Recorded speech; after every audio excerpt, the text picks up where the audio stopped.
Shiv Shakti point पर हो रही सुबह, क्या फिर जगेंगे विक्रम और प्रज्ञान। चंद्रयान-3 के लैंडिंग स्पॉट यानी शिव शक्ति पॉइंट पर आज सूरज की रोशनी पहुंचनी शुरू हो जाएगी। यानी इस पॉइंट पर अब सुबह हो रही है, जो अगले 14-15 दिनों तक चलेगी। अगर अगले 2 दिनों में विक्रम लैंडर और प्रज्ञान रोवर के सोलर पैनल के जरिए एक्टिव हो गए तो उन्हें फिर से काम पर लगाया जा सकता है। चंद्रमा के दक्षिणी ध्रुव से 600 किलोमीटर दूर मौजूद शिव शक्ति पॉइंट पर सुबह होने वाली है। छोटी मोटी सुबह नहीं, अगले 14-15 दिनों तक रहने वाली सुबह। ये उम्मीद की सुबह है।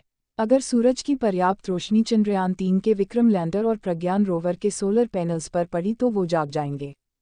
फिलहाल विक्रम लैंडर का रिसीवर ऑन है, उसके सारे यंत्र बंद है। यही हाल प्रज्ञान रोवर का भी है। 22 सितंबर को इसरो वैज्ञानिक फिर से विक्रम लैंडर से संपर्क साधने का प्रयास करेंगे। तब तक लैंडर के अंदर लगी बैटरी चार्ज हो जाएगी।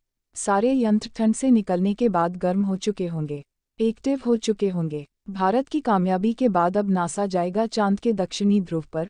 वाइपर रोवर की टेस्टिंग शुरू करेगा ये काम।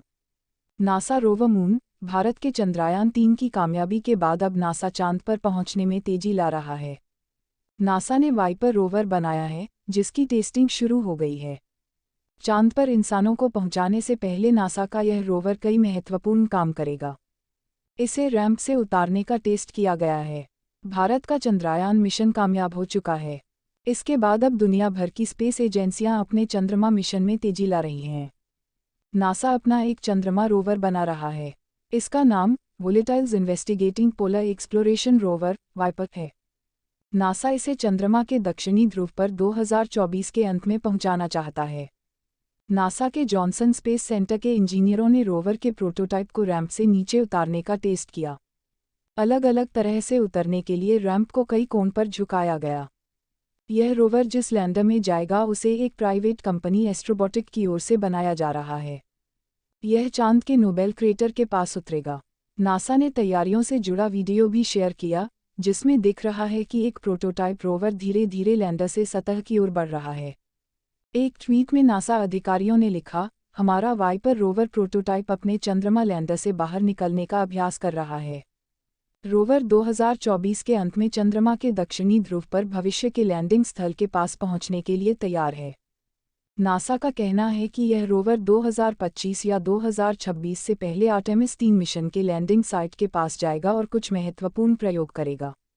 नासा के आर्टेमिस प्रोग्राम का उद्देश्य अंतरिक्ष यात्रियों के साथ चंद्रमा पर एक बार फिर जाना है। नासा यहां एक स्थायी बेस बनाना चाहता है। नासा के मुताबिक वाइपर उस लक्ष्य को पूरा करने में महत्वपूर्ण होगा, क्योंकि रोवर का मुख्य मिशन चंद्रमा की सतह पर बर्फ की खोज करना है। इस मिशन में पहले ही 2 साल की देरी हो चुकी है। भारत के चंद्रयान-1 मिशन से पता चला था कि चांद के दक्षिणी ध्रुव पर पानी है। यहाँ के कई क्रेटर हैं, जहाँ सूर्य की रोशनी नहीं पहुँचती वहाँ पानी बर्फ के रूप में मौजूद हैं। यहाँ कितनी बर्फ है इसका पता नहीं चल सका है। इसकी जानकारी पाने के लिए जमीनी मिशन चलाने की जरूरत पड़ेगी। भारत को हाल ही में चंद्रयान-3 मिशन में कामयाबी मिली है। इसके जरिए वह चांद पर पहुँचने वाला चौथा देश बन गया।